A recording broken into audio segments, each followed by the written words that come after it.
Tired of missing out on trending sounds and hilarious videos?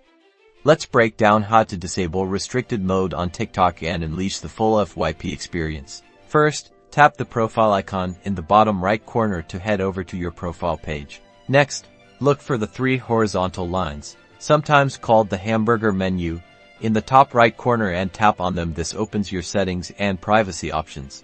In the menu that pops up, select Settings and Privacy. It's usually near the bottom of the options. Scroll down a bit until you find Content Preferences and give that a tap. This is where you'll find the restricted mode settings. Now, you should see restricted mode listed. Tap on it to adjust the setting.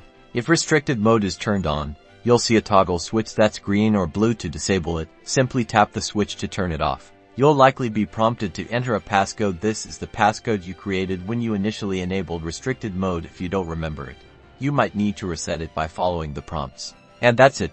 Once you've entered the correct passcode and disabled restricted mode, you can go back to browsing your For You page and enjoy the full range of content that TikTok has to offer. Enjoy.